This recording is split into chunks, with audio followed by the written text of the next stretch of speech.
En Radio Cadena presentamos tu programa Perlas de Sabiduría. Conduce a Sam. Bienvenidos.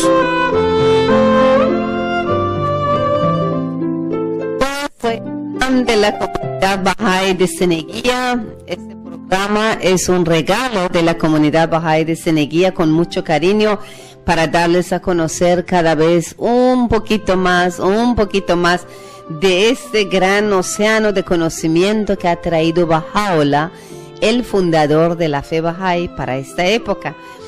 Bueno, la palabra Bahá'í proviene del nombre del fundador de la fe, Baha'u'lláh. Baha'u'lláh quiere decir la gloria de Dios. Bahá'í significa seguidor de Baha'u'lláh, ¿no? Cuando a alguien llamamos es un Bahá'í, porque él o ella siguen a Baha'u'lláh como el fundador de la fe Bahá'í. Bien, la fe Bahá'í se considera como una religión mundial por muchas razones, pero aquí voy a mencionar solamente 3 razones. Primero, porque los Bahá'ís viven en más de 230, 240 países y territorios del mundo, en todas partes casi, ¿no? Si aquí en Ceneguía tenemos comunidad Bahá'í, ustedes se imaginan que en todas partes también hay Bahá'ís. Los Bahá'ís son personas que anteriormente pertenecían a religiones distintas y algunas veces también no tenían ninguna creencia religiosa. Han sido budistas, han sido judíos, han sido musulmanes, zoroastrianos, hindús, cristianos, ¿no? Hay Bahá'ís de antecedentes protestantes, católicos o, como decía, sin ninguna religión. Ellos han encontrado en la fe Bahá'í la base para la unidad que hace que la competencia de sectas y denominaciones religiosas tengan poca importancia.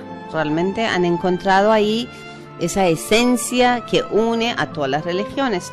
Los Bahá'ís pertenecen a distintas clases sociales y económicas, porque eso no cuenta, ¿no? Porque al final, ante los ojos de Dios, nadie por tener más riqueza o menos riqueza es más importante o menos importante. Pero por medio de una devoción común, ricos y pobres se asocian como iguales y trabajan para establecer un nuevo orden mundial para todos, ¿no? Porque todos somos parte de, como obreros o colaboradores de construcción de una nueva sociedad. Los Bahá'ís son personas de distintas nacionalidades y razas, pero las enseñanzas Bahá'ís les ha infundido una lealtad aún más alta, la lealtad a la humanidad. Por encima de dónde hemos nacido, qué color de piel tenemos, o a qué familia, qué apellido, o bueno, cualquier otra cosa que nos puede causar como distinción o diferencia, por encima, Baha'u'lláh nos ha sembrado esos principios de lealtad hacia la humanidad, a toda la humanidad. Los Bahá'ís no permiten la segregación racial. En esa fe, en la fe Bahá'í, las distintas razas reconocen su igualdad porque son iguales ante Dios. Bueno, la otra razón de que la fe Bahá'í es una religión mundial es que la fe Bahá'í desarrolla un concepto de unidad mundial. Baha'u'lláh nos dice que vuestra visión abarca el mundo en vez de limitarse a vuestro propio ser. Y también Baha'u'lláh dice, es de hecho un hombre o una mujer, pero hombre en su amplia palabra del ser humano, es de hecho un hombre quien hoy se dedica al servicio de toda la raza humana, ¿no? Esa es otra razón, porque se está hablando de unidad de la humanidad y de todo el mundo, entonces es una religión mundial, porque no ha venido para salvar un pueblo específico, sino todo el pueblo que habitamos en esa tierra. Bueno, otra razón que la fe Bahá'í es una religión mundial es que la fe Bahá'í ofrece un modelo distinto de orden mundial. No contiene doctrinas místicas secretas, ¿no? Algo algo escondido, algo oscuro. No tiene sacerdotes ni clero profesional. Todo el mundo encuentra en la fe Bahá'í una religión lógica y espiritual, con la misión de unir al mundo en una fe común y en un solo orden. Increíble, ¿no? Es como realmente la humanidad está llegando a ese momento ya de concluir de todas las enseñanzas que anteriormente han traído otras religiones, ahora ya cosechar. Baha'u'lláh declaró que en esa época la religión debe unir los pueblos o no tiene ningún valor social. Hombres como, él declaró que la religión debe enseñarles a todos los hombres cómo establecer un mundo de justicia. Proclamó, poniendo mucho énfasis en la justicia, que es la más amada a la vista de Dios. Para mostrar cómo lograrlo, Baha'u'lláh nos dio un modelo para establecer el orden mundial, ¿no? Es realmente muy amplio la fe Bahá'í, y nosotros estamos aquí, todo el equipo de radio, el programa de Radio Bahá'í, bueno, es lo que traemos aquí en nombre de Perlas de Sabiduría, en nombre del programa. Cada vez será una perla más de conocimiento que trae Baha'u'lláh, la visión que trae Baha'u'lláh, que es una visión de un mundo nuevo que empieza con cada hombre y mujer. Los individuos deben tener una elevada moral y un nuevo base espiritual si han de lograr llegar a ser ciudadanos de un mundo unido. Y bueno, hay mucho más sobre lo que trae Baha'u'lláh, pero nosotros vamos a tener que tener paciencia, ustedes también, para ir compartiendo poco a poco. Bueno, aquí en radio, en la cabina, están conmigo nuestro amigo Alberto Garrido y Oscar Rojas. Hola, ¿qué tal? Miembros de la Comunidad Bahá'í. Muy bienvenidos. ¿Qué tal, Hassan? Buenos días. Buenos días, amigos. Buenos días, queridos amigos. Bienvenidos, Oscar, bienvenidos, Alberto. Yo sé que siempre también vienen con mucho entusiasmo, hay mucho para compartir. Y bueno, justo estuvimos hablando qué compartir esa vez y hemos escogido un tema, o se puede decir la perla que vamos a compartir en este programa, es una sociedad sin violencia. Un regalo para nuestros hijos realmente, ¿no? Sí, vemos de que la sociedad como que nos dice todo lo contrario, que hay mucha violencia, y de cierto que la hay, pero es justamente si hablamos de cambiar el mundo, de cambiar las estructuras, estas estructuras no vienen ya de un cambio político, ¿no? Sino viene de un cambio de conciencias, de un cambio de educación. Entonces, ¿cómo es que nosotros podemos construir una sociedad sin violencia? Es, bueno, empezando desde nuestro propio entorno, ¿no? De nosotros mismos, nuestra familia, ¿no? Y para poder influenciar inclusive a nuestra comunidad poco a poco, ¿no? En esta labor estamos no solamente los Bahá'í, sino todos los grupos, todas las agrupaciones religiosas a nivel mundial tienen esa finalidad, justamente de mejorar al ser humano y de lograr una sociedad sin violencia. ¿Por qué? Porque, por ejemplo, ahorita es muy claro que si el ser humano en esta globalización no se une, no coopera, no nos juntamos para poder salir adelante, podemos poner en peligro la existencia de nuestra especie, ¿no? Entonces el ser humano inclusive podría desaparecer. Entonces la labor es muy fuerte, ¿no? Sí, en realidad vemos de que la sociedad está en un estado de violencia muy grande, ¿no? Pero en realidad vemos nosotros los Bahá'ís de que hay dos procesos que se están dando, ¿no? Un proceso de destrucción, de violencia, de conflicto, de caos, de corrupción, que es el mundo viejo que se está resbalando, se está cayendo y ya no sirve, ya. Y el otro que es un mundo de construcción, un nuevo mundo que se está construyendo. Es como decir, un viejo mundo que se cae y el desenvolvimiento de un nuevo orden mundial. Cuando estaba hablando Alberto de la educación, estaba pensando en la familia, ¿no? La familia es la célula de la sociedad. El cáncer es simplemente cuando las células se enferman y se van reproduciendo esas células enfermas y crean una sociedad enferma. Entonces, los padres tienen que dar mucha importancia a educarse ellos primeros, dar el ejemplo a sus hijos, ¿no? Porque muchas veces en las escuelas aprenden una parte, pero llegan a la casa y el mal ejemplo es otro. Entonces el niño verdaderamente no está bien guiado, bien orientado, ¿no? Por eso es importante que los padres tomen conciencia de que deben dar el ejemplo a sus hijos, ¿no? Y también educarlos en una vida espiritual, en amor a Dios, y enseñarles cualidades y virtudes siempre y cuando ellos mismos las practiquen, ¿no? Muy bien, es cierto. Sí, es correcto, ¿no? Debemos considerar que mucho hace, digamos, cuál es la visión que tenemos nosotros de nosotros mismos, ¿no? Porque, por ejemplo, si nosotros consideramos que somos animales no racionales, ya de por sí ya tenemos una concepción nuestra que somos animales. Entonces, obviamente, por más racional que sea, es un animal, ¿no? Claro. Entonces, justifica muchas cosas. Por ejemplo, la manera como se cría a los hijos, ¿no? Por ejemplo, se les pega mucho, ¿no? Porque se le ve como un animal, ¿no? Que hay que domesticarlo, ¿no? En el trabajo, los abusos, ¿no?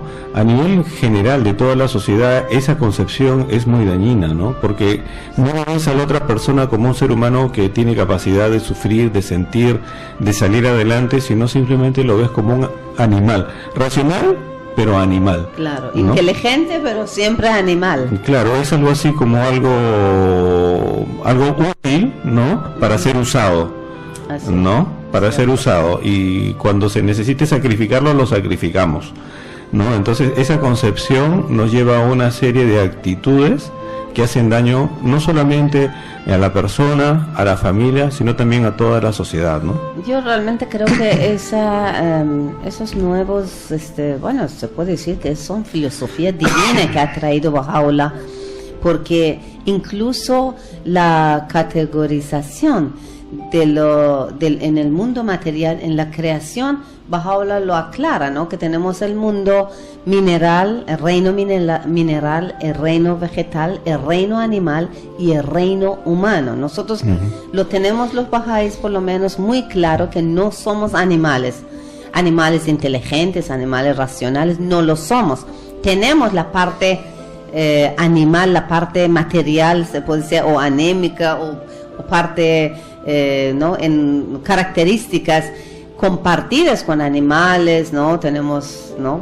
Como podemos mover, podemos producir, y tenemos algunos, características como sentidos, mejor dicho, claro. Sentidos compartidos con los animales, pero no se termina ahí. El ser humano pertenece a un reino superior, y justamente su superioridad no es solamente la inteligencia o razón, sino son cualidades de su alma, del espíritu. El espíritu humano es distinto que el espíritu animal, espíritu vegetal y espíritu a veces general, ¿no? Yo también me preguntaba, bueno, ¿y dónde surgió todo esto, no? Porque el ser humano se considera un animal racional, ¿no? Bueno. Y si nosotros vemos, esto tiene que ver mucho con las enseñanzas científicas, entre comillas, porque, por ejemplo, esto viene de Darwin, ¿no? Sí. El hecho de la evolución, que el hombre es una fase más de la evolución del resto, hace de que se considere al hombre como un animal racional, ¿no? Y bueno, actualmente ya los biólogos han demostrado que todas las teorías de Darwin ya son obsoletas, ¿no? Hay una nueva cosmovisión, inclusive de la propia ciencia, que ha superado al darwinismo, ¿no? Pero la sociedad se ha quedado con ese concepto de que el hombre es un animal social, que es un animal racional, ¿no? Pero siempre con la concepción de animal, ¿no? Pero las religiones, más bien, Alberto, siempre han venido para despertar esa conciencia, ampliar la conciencia del ser humano, que somos mucho más que animal, ¿no? Sí. Ahora, claro que Baha'u'lláh lo habla con mayor claridad, como en lenguaje de esta época, pero en verdad que todos los mensajeros de Dios hablaron del espíritu. Sí, pero no le dieron el mismo, ¿no? La misma función. Sí. Que animal. Pero sucede que inclusive dentro de la religión hay la concepción de que el hombre es un hombre malo, ¿no? Es un ser malo, es un ser pecador. Eso está muy presente en el cristianismo especialmente, pero eso se basa en la concepción de pecado original, Pero si nosotros leemos realmente los libros sagrados, esas concepciones son conclusiones a las cuales llegan personas, no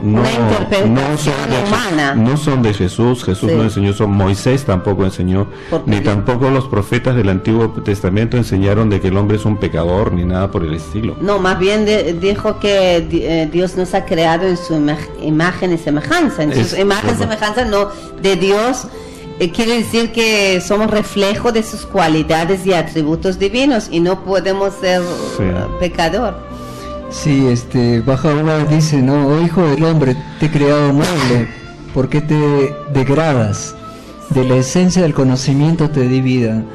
Vemos de que la grandiosidad en que ha sido creado el hombre, ¿no? La nobleza que esencial, nobleza esencial. Una nobleza esencial que no ha sido considerada, no siempre las teorías tanto de Darwin o de Freud hablan del instinto animal, de la supervivencia, de la supervivencia del más fuerte, pero en realidad la verdadera realidad del hombre, todos ya hemos repetido muchas veces, que es la parte espiritual, ¿no? Y vemos de que así como el hombre tiene muchas características de los animales con respecto a los sentidos, a los instintos, Dios le ha dado esa capacidad de tener su realidad intelectual, ¿no? La realidad de poder diferenciar el bien y el mal, esa conciencia que tiene el hombre para poder tomar una decisión. Si bien se le ha dado el libre albedrío, no es para que el hombre tenga un comportamiento de un animal, sino para que el hombre pueda distinguir y valorar las cosas. La naturaleza superior del hombre está cuando el hombre es educado espiritualmente, ¿no?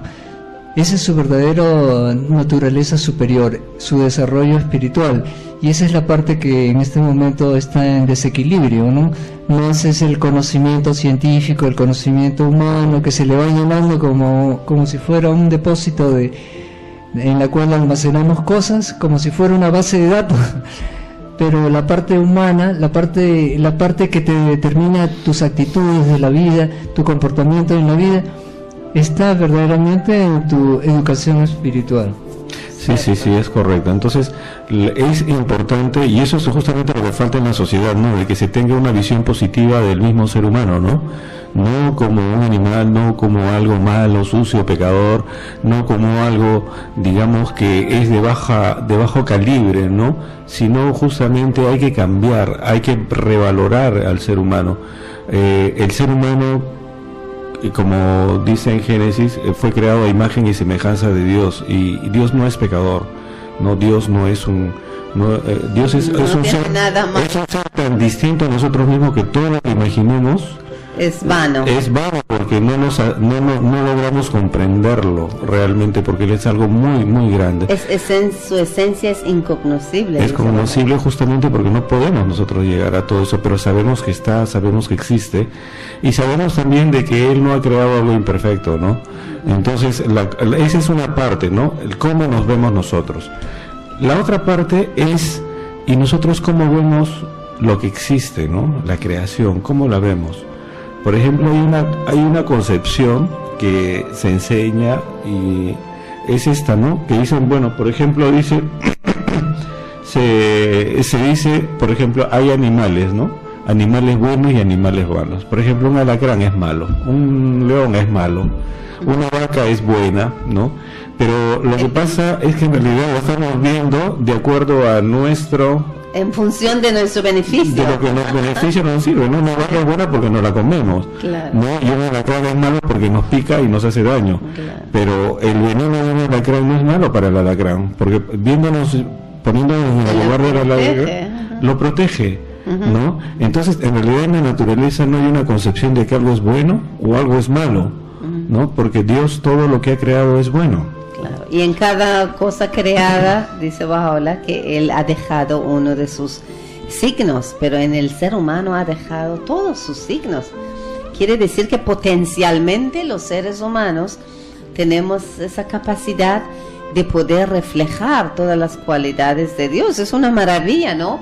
¿No creen que somos de verdad seres maravillosos y debemos tener mucha gratitud por los, ¿no?, los dones que Dios nos ha dado? Bueno, pero estamos hablando de una sociedad sin violencia, porque la preocupación es que, bueno, yo por lo menos veo noticieros todas las noches por televisión, y de verdad que todas las noches están arrestando criminales, delincuentes, gente que incluso está matando a sus padres, su mujer. Increíble, ¿no? Es un mundo, no solo pensamos en las grandes guerras, mejor también pensamos en hogares de nuestros vecinos que está pasando. La violencia, perdón, no es tampoco solamente a los que llegan a ese nivel que les arrestan. La violencia doméstica, por ejemplo, ¿no? La relación entre los esposos, padres con hijos, no es lo pacífico que debería ser. Entonces estamos hablando de construir una sociedad sin violencia. Sí, volvemos al tema. Algo de lo que yo me pregunto referente a los medios de comunicación, ¿no? Si realmente la sociedad es tan violenta, ¿por qué no nos autodestruimos? Por ejemplo, en mi cuadra nadie ha matado a nadie, por mi casa nadie ha matado a nadie, pero si veo la televisión veo una saturación de muertes, violencia, violaciones, asesinatos, ¿no?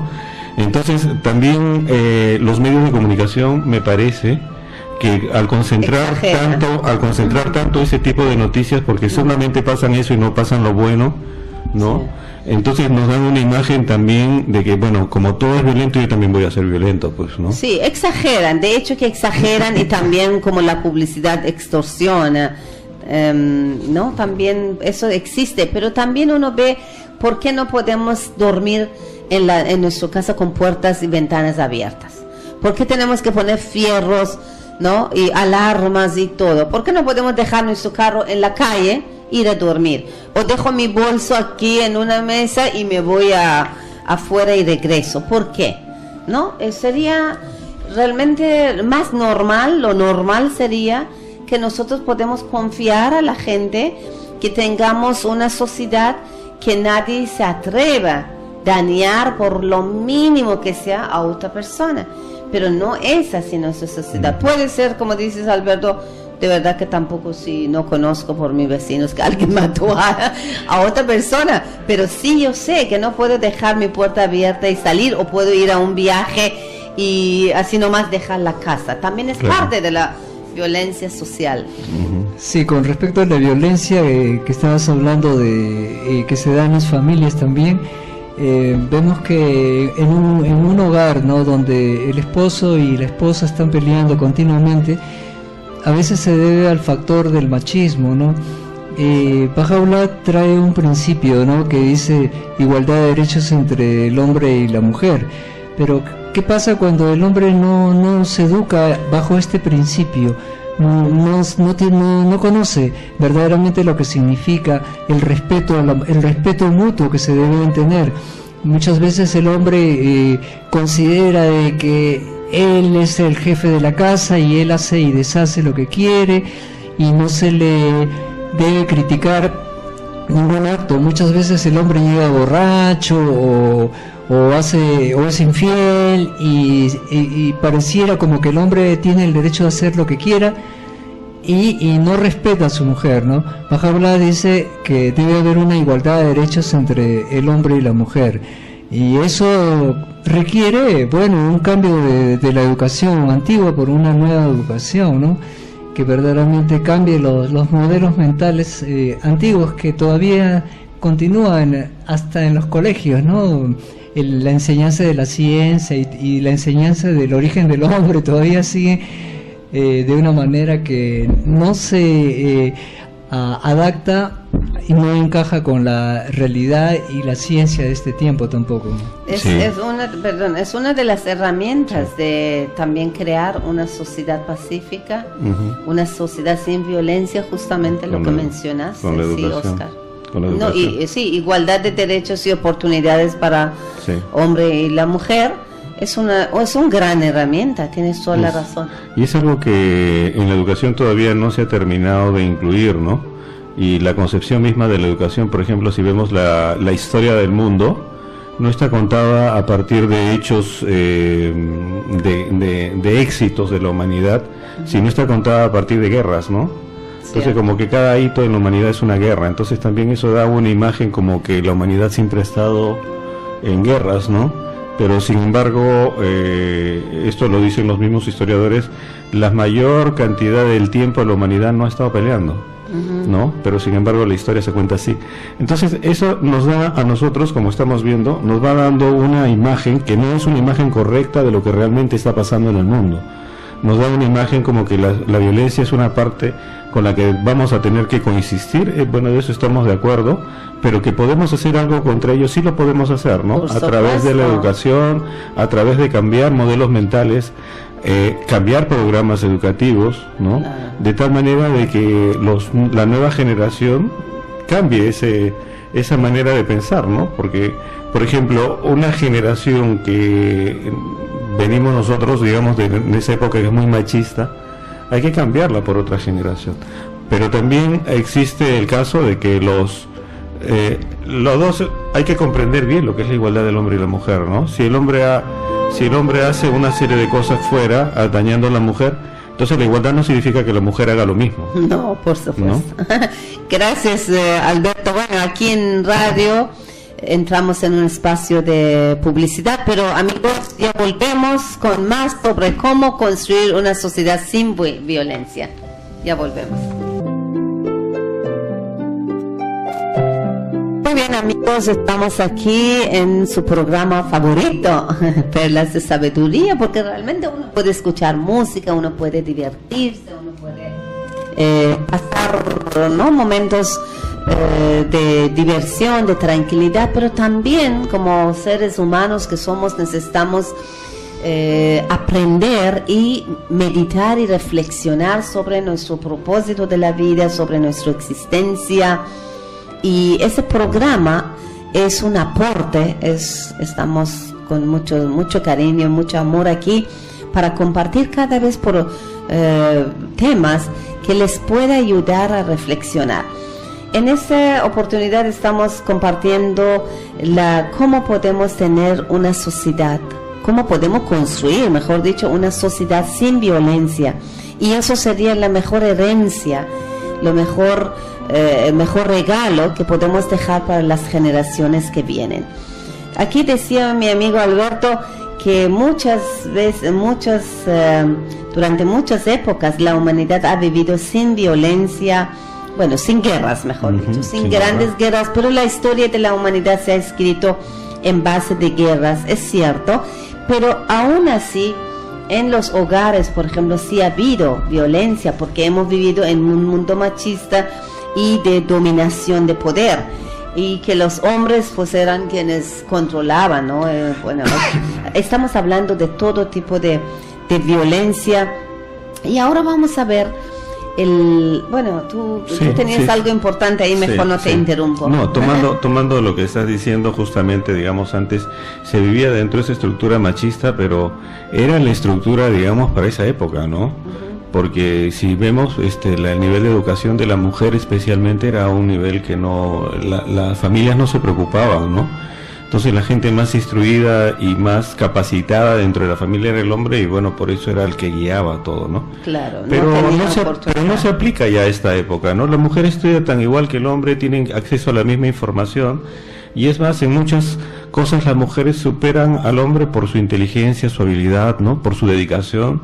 Entonces ya no hay, digamos, necesidad de que la mujer esté sometida a las decisiones o voluntades de nada, sino que ya es una época donde la mujer también ya toma sus propias decisiones. Estamos saliendo poco a poco de eso, pero todavía existe, arrastramos, ¿no? Algunos. Y el tema siempre cuando recién se inicia, hay que aprender a hacerlo, ¿no? Sí. Entonces, por eso quizás vemos esos excesos que hay en la parte femenina, especialmente de tratar de asemejarse al hombre, ¿no? Sí, ir a otro extremo que tampoco es saludable, ¿no? Estamos hablando de igualdad, equidad, no de quién domina a quién tiene más poder, ¿no? Eso no es saludable.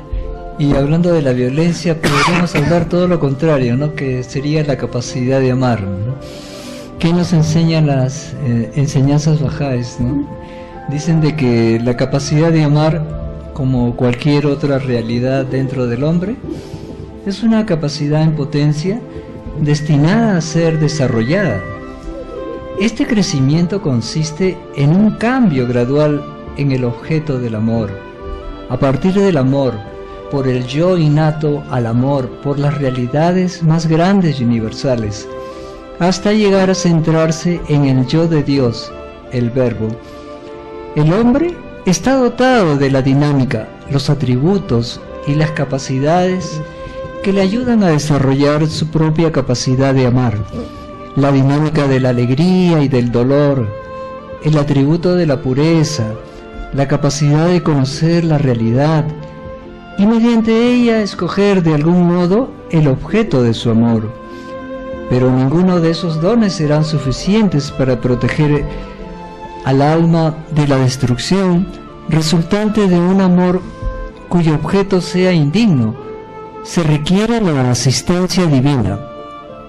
Es muy importante la asistencia divina, ¿no?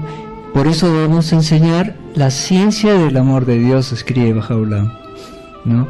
Y de esa manera nos vamos a regir aquellas leyes de la mente universal, esa mente universal que es expuesta por las manifestaciones divinas, por las manifestaciones de Dios. Así, muy bien, muy cierto. Sí, es verdad. El amor, digamos, es algo que todos los mensajeros lo han enseñado, ¿no? Jesús mismo enseñó mucho, su tema principal era también esto. Buda también lo enseñó, Muhammad, bueno, en realidad Bahá'u'lláh, todos hablan sobre el amor, pero el amor, si nosotros de lo que estábamos conversando era cómo nos vemos, ¿no? ¿Nos podemos amar nosotros y amar a nuestros congéneres si los vemos como animales racionales? Yo creo que nuestro amor no sería tan profundo, ¿no? Pero si los vemos como seres espirituales, que somos hijos de Dios, es distinto, ¿no? Sí, si vemos, digamos, que en nuestra familia, ¿no? Tiene que salir adelante, tiene que educarse, ¿no? Entonces, a medida de que la persona, digamos, es más educada, tiene acceso a otras cosas, ¿no? De tal forma de que su amor también se acrecenta, porque entiende más por qué ama, sí. ¿No? No, a lo que me refiero es que el amor del que habla Bahá'u'lláh no es un amor limitado, exclusivo para un grupo o meramente emocional, ¿no? Así es. No, es un amor que va mucho más profundo, que tiene una parte que es el conocer que somos realmente iguales todos los seres humanos, ¿no? Que el racismo, que cualquier tipo de prejuicio hace daño a ese amor, ¿no? La desunión hace daño, ¿no? Entonces el concepto mismo del amor ya cambia, ¿no? Se hace mucho más profundo. Es amor consciente y maduro, ¿no? Sí, en realidad el amor tiene que ser universal, ¿no? Porque a veces no debe ser de que el amor hacia algo nos haga llevar al odio hacia otro, ¿no? Muchas veces alguien dice, yo amo a mi patria, y por mi amor a mi patria está a destruir a otro país que está. Entonces el otro dice, no, yo amo a mi raza, o yo amo a mi club, o mi club de fútbol, y es capaz de cometer un asesinato hacia el otro. Entonces eso no es amor. No es amor, es apego y es prejuicio también, ¿no? Claro. De sentirse que un grupo es superior que otros. Sí, es un amor limitado. Estamos hablando de un amor consciente y universal, ¿no? Universal, como dice Bahá'u'lláh, ama a tu prójimo, ama a tu hermano más que a ti mismo. Es realmente dar a cada persona y cada ser creado el lugar que Dios le ha dado, y ¿no? también dice, cuando dice ama a tu prójimo más que a ti mismo, ya es un avance, ¿no? Porque antes era ama a tu prójimo como a ti mismo.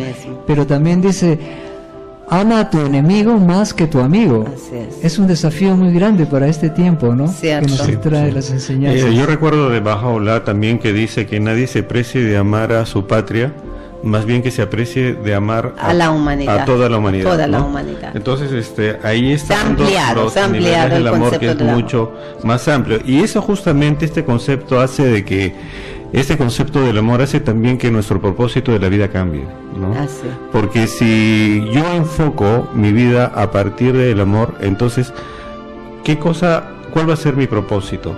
Mi propósito va a ser mi bienestar personal, no solamente a nivel material, sino también espiritual.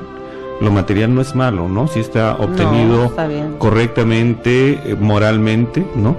Y también el bienestar de mi familia, ¿no? Pero también no solamente es eso, es el bienestar de mi entorno, es el bienestar de toda la humanidad. Entonces, ¿cuál va a ser el propósito de mi vida? Bueno, va a ser mejorar a mi familia, ¿no? Contribuir a la mejora de mi comunidad, ¿no? Y por ende también a la mejora de toda la humanidad, ¿no? Entonces vemos cómo el concepto mismo del amor hace que el propósito de la vida ya sea un propósito mucho más elevado, ¿no? Claro. Y las relaciones son muy distintas cuando está basado en amor, ¿no? Un amor verdadero. Muy bien. Bueno, vamos a ir relacionando otra vez de cómo construir una sociedad sin violencia. Bueno, en todos los niveles de violencia estuvimos hablando sobre la educación, cuando la educación desde niñez, desde infancia, es basada en amor a Dios, amor a toda la creación, temor a Dios también, es un elemento que no es miedo a su castigo, sino temor de no agradar, de no contentar a Dios, que sea una educación moral, espiritual desde niñez. Esas personas, esos niños cuando crecen van a ser como células sanas, saludables para una sociedad tan enferma. Su relación, así como con padres, va a ser basada en respeto, en veracidad, honestidad, también con su pareja, con sus hijos, con jefes, con empleados, va a ser basado de esas virtudes, ¿no? Así es, y bueno, ya que estamos viendo también el tema de las oportunidades, ¿no?, que tenemos en la vida, es algo muy importante también cómo enfrentamos la vida, ¿no? Si yo le enfrento la vida como un suceso de cosas difíciles que tengo siempre que pasar, como que este es un valle de lágrimas en la cual todo el mundo tiene que transitar y por lo tanto sufrir y todo lo demás, ¿no? Eso nos da a nosotros una actitud que es ya de entrada una actitud que nos va dañando, que nos va frenando, que no nos hace realmente deleitarnos y ver las reales oportunidades de la vida, ¿no? Porque nos quita energía, ¿no? Sí. Pero las oportunidades que nos da la vida, ¿qué son? Son las oportunidades de poder amar. Es la oportunidad de poder servir a los demás, es la oportunidad de poder crecer espiritualmente, ¿no? A través de las enseñanzas divinas que se han dado siempre, ¿no? Alberto, pero también hay grupos que van totalmente a otro extremo de lo que contaste de sufrimiento, de lágrimas, todo, que la vida es para divertirse, que la vida hay que disfrutarla, que la vida tiene que ser como puros juegos y todo. ¿Y qué dices de ahí? Bueno, eso es, yo creo que ahí tiene que ver con el concepto inclusive de lo que es la vida y la muerte, ¿no? Ajá, muy bien. Porque si yo, por ejemplo, para mí, yo soy una persona muy materialista y digo, bueno, todo termina acá, me entierran en mi cajón, ya no va a sentir nada más, eso.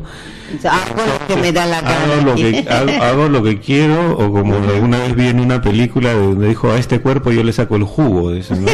Entonces, ve como que no es importante, que no es necesario mejorar. Entonces hay que buscar esa relación entre lo que hago aquí y que lo que va a influir o va a tener efecto en mi vida después de esa vida. Hay que creer en una vida espiritual. Yo creo que parte de esa educación pacífica y activa, ¿no? Como un miembro de la sociedad activa en construcción de una civilización de justicia, bienestar, de prosperidad para toda la humanidad, es que nosotros debemos creer. Una herramienta maravillosa que mencionó Oscar era en tema de educación, igualdad de derechos, oportunidades, y otro sería creer, ¿no? Aceptar esa realidad que somos seres espirituales y nuestra vida no termina aquí. Hay que buscar entonces también pensar, como no, cuando uno tiene mucho dinero lo gasta todo y no piensa en época que no puede tener, hay que ahorrar algo también. Entonces también ahorrar como esas buenas obras y desarrollar esas virtudes como para la vida que después nos viene, ¿no? Después de muerte física de ese cuerpo.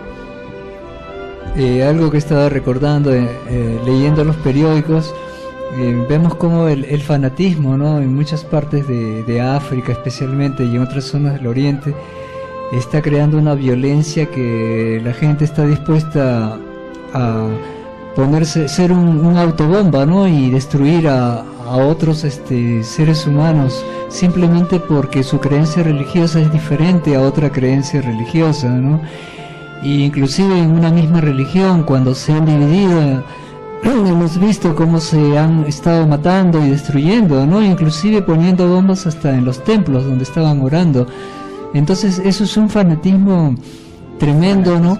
Y se debe a porque el hombre verdaderamente se ha olvidado de Dios y verdaderamente no ha recibido una educación correcta directamente de las fuentes divinas, sino más bien ha basado su conocimiento en las interpretaciones que dan los seres humanos, que muchas veces son erróneas y llevan a caminos de violencia y de destrucción de los seres humanos unos a otros, ¿no?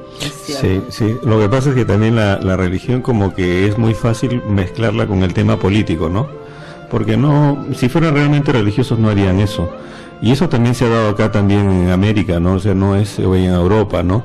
Es cuando se mezcla la religión con la política, las cuestiones de poder, ¿no? De riqueza, de dinero, hace que justamente llegue a ser eso lo prioritario y no la enseñanza religiosa. Más bien utilizan la religión como un medio para poder, digamos, enriquecerse, para poder dominar, para poder hacer una serie de cosas, ¿no? Y por eso es que, por ejemplo, lo manchan la religión, ¿no? Entonces, por eso, por ejemplo, dentro de la fe Bahá'u'lláh ha prohibido, ¿no?, que nosotros tengamos una participación dentro de algún partido político, ¿no es cierto?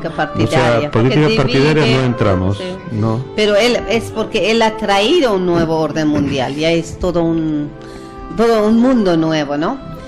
Bien, entonces estamos llegando casi al final del programa y me gustaría que hablemos un poco sobre el propósito de la vida, por qué estamos aquí, cuál es el propósito, porque si tenemos claro por qué estamos aquí, vamos a dar realmente, yo creo que vamos a ser muy positivo, en un elemento muy positivo, un recurso maravilloso para construir una sociedad sin violencia, ¿no? Sí, Bahá'u'lláh dice en una oración, ¿no?, que ha sido creado para conocerte y adorarte, ¿no? Que hemos sido creados para conocer a Dios y para adorarlo, ¿no? Esa es una oración que los bahá'ís hacen todos los días, ¿no?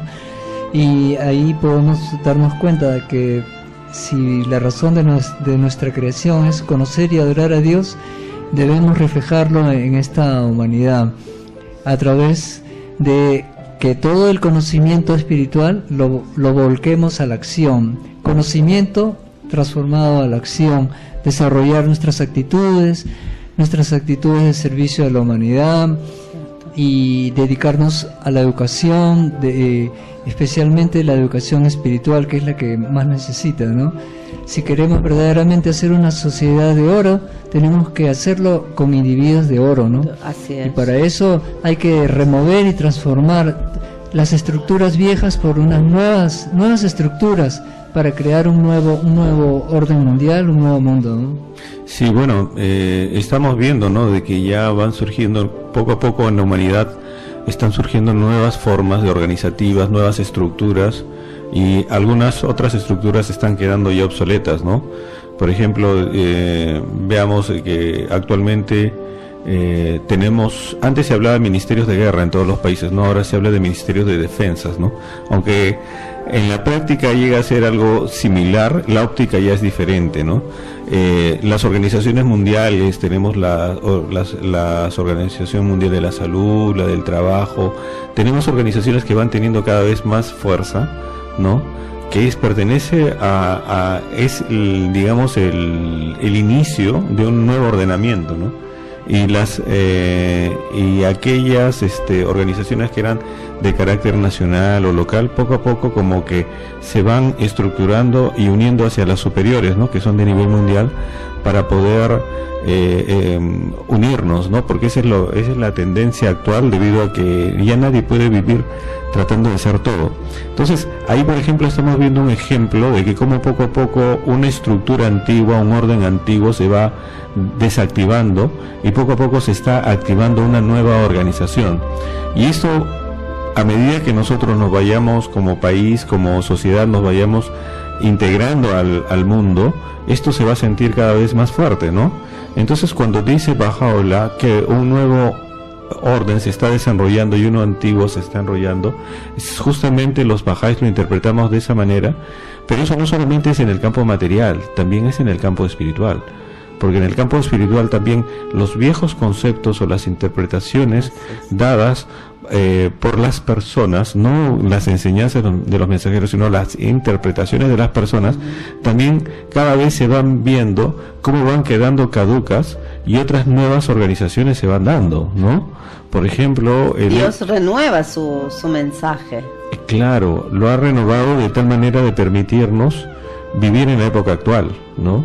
Porque no podemos estar con digamos, costumbres antiguas, ¿no? Como decía Jesús, no se pone un remiendo nuevo en un saco viejo, ¿no? O vino nuevo en un odre viejo, ¿no? O sea, todo justamente es algo nuevo que se está organizando hasta espiritualmente, ¿no? Muy bien. Entonces, de repente al inicio del programa, cuando hemos dicho que vamos a conversar sobre una sociedad sin violencia, posiblemente podía crear esa idea que vamos a poner más policías, vamos a construir más cárceles, vamos a poner más multas o tener más militares para que vivamos sin violencia.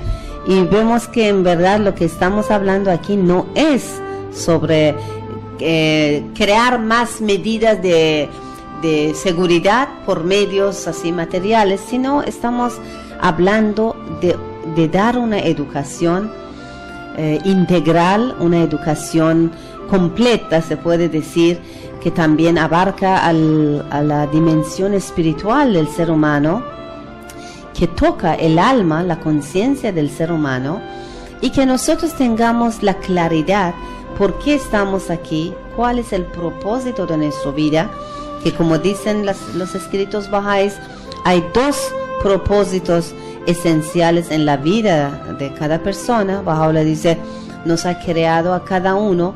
Bueno, uno es el nivel individual, es adquirir virtudes, desarrollar esos órganos, se puede decir, de nuestro cuerpo espiritual, que cada vez seamos más veraces, más honestos, más confiables, más cortés, más respetuoso, más servicial, más solidario, más perdonador, y todas esas virtudes que siempre mencionamos aquí se desarrollan cada día más en nuestra vida a través de nuestras palabras, de nuestras obras.